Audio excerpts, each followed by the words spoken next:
inilah cara untuk kita balas semula budi baik frontliner yang telah bekerja siang malam tanpa melihat keluarga mereka semua untuk memulihkan keadaan COVID-19. So insyaAllah jika tiada masalah kita boleh menang. Sebab tapi untuk aktivitas di luar kantor sendiri sudah senormal apa sekarang? How normal is it outside in your office right now? I think it's normal as usual right now because when I go to the lunch break or to come to the office, I feel like it's like normal again. People will stand. The difference is that people will wear masks and we still jaga our social distancing and everything. Yeah, then we still need to like check our temperature, go to the office and everything.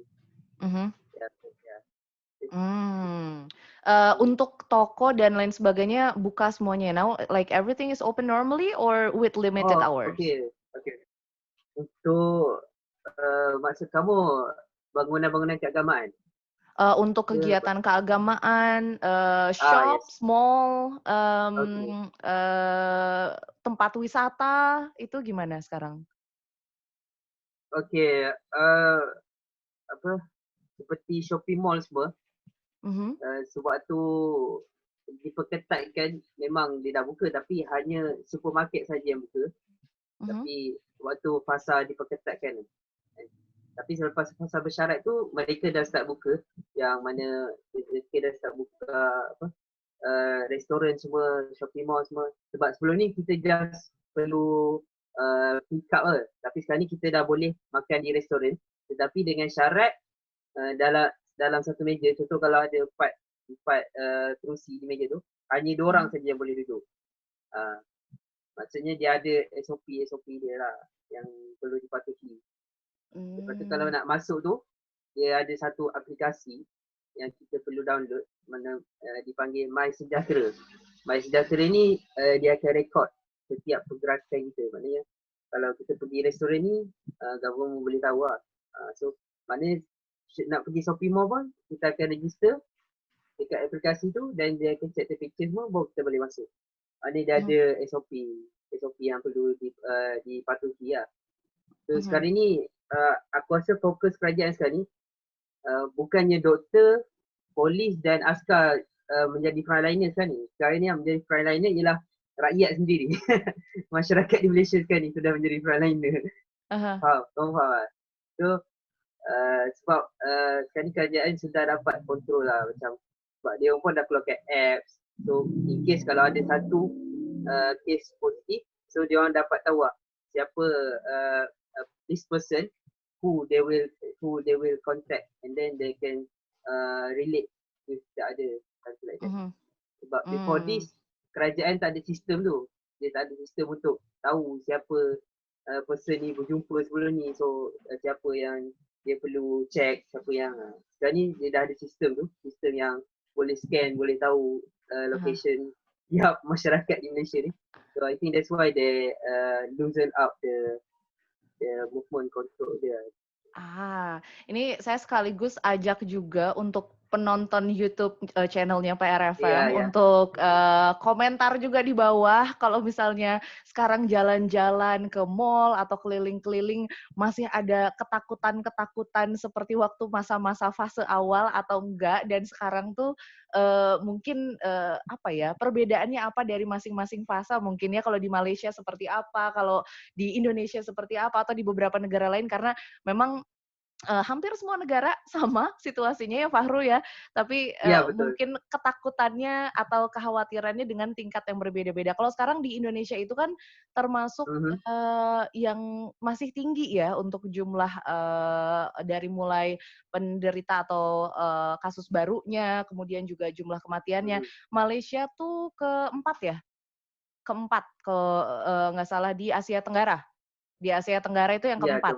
Nah, and then I saw some of my friend post in Malaysia. We talked about it before we had this Zoom meeting.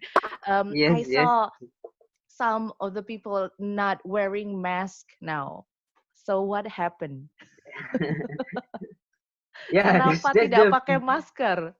Yeah, that's the problematic with the mindset of the people in. I'm not sure. I'm not saying in Malaysia also. I think in Asian country, not Asian country lah.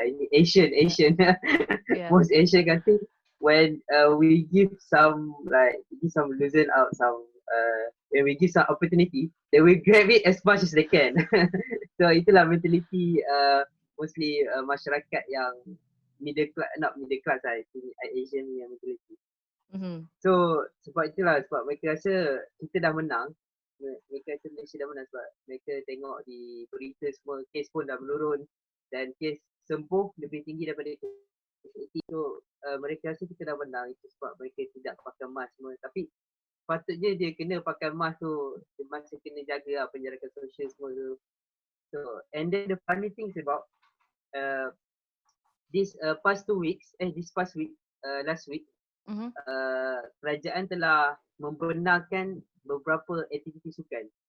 Contohnya seperti hiking ataupun badminton, aktiviti sukan yang melibatkan hanya 2-3 orang peserta. Kamu faham, right? Yeah, okay. So and then minggu lepas ada satu bukit di Malaysia dinamakan Bukit Beroga, jam with people, packed a lot of people. People like lining up to hiking the hill, and then and some people they post it in the Facebook and it become viral in Malaysia. And then after that, the government decided to close the hill because the hill doesn't follow the SOP, the procedure. So kalau nak daki tu boleh, tapi you kena like 1 meter distance, and then only a few people is allowed to hiking.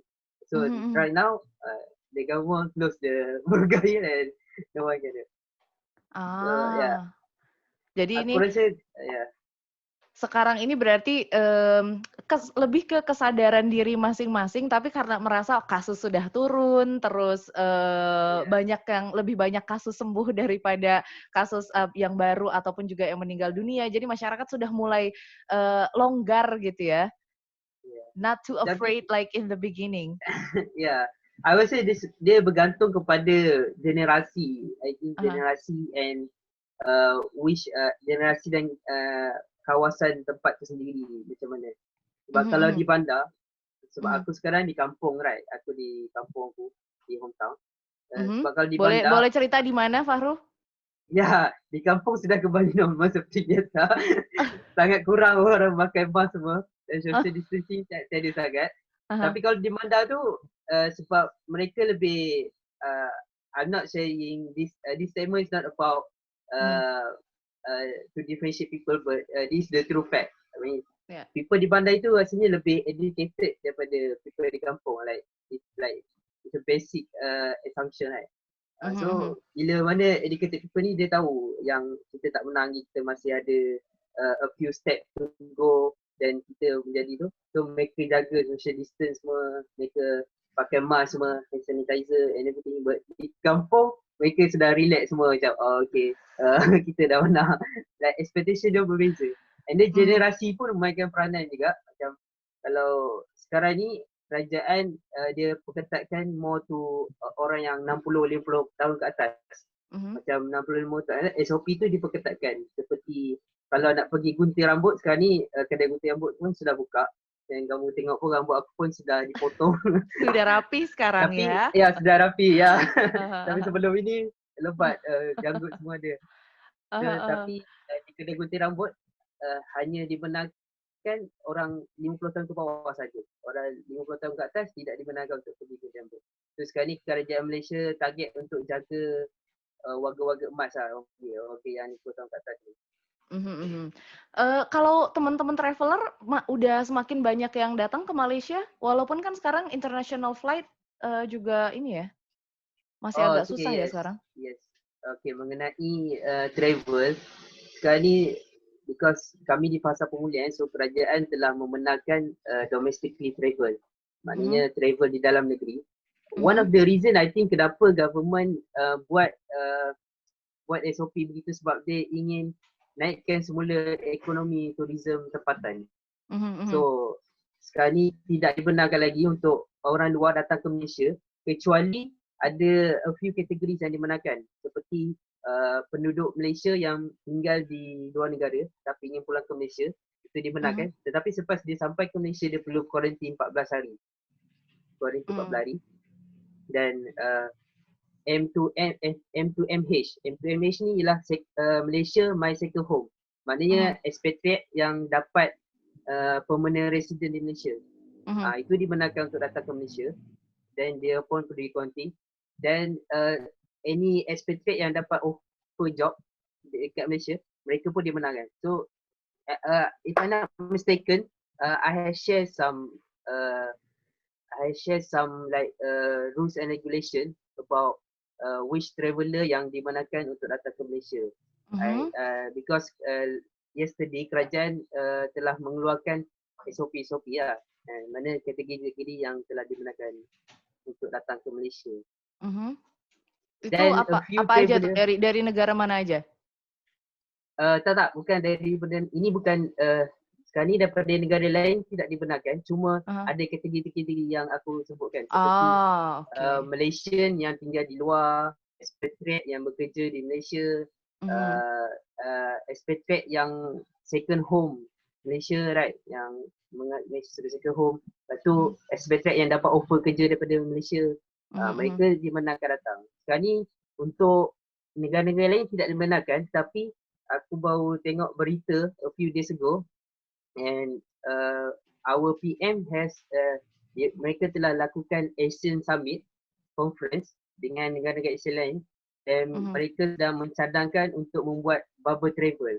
You know, bubble travel is that mana-mana negara Asia yang sudah green zone, mana yang hampir menang lah, orang panggil gaya hampir menang ni, akan dibenarkan untuk travel. Mana mereka dalam perbincangan lagi untuk melakukan prosedur itu.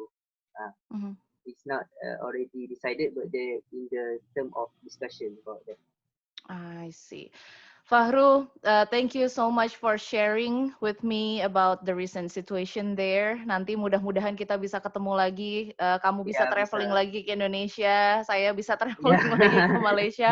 Tapi mungkin terakhir, apa pesan yang ingin disampaikan ke penonton YouTube channelnya PRFM dari Malaysia? Silahkan Fahru.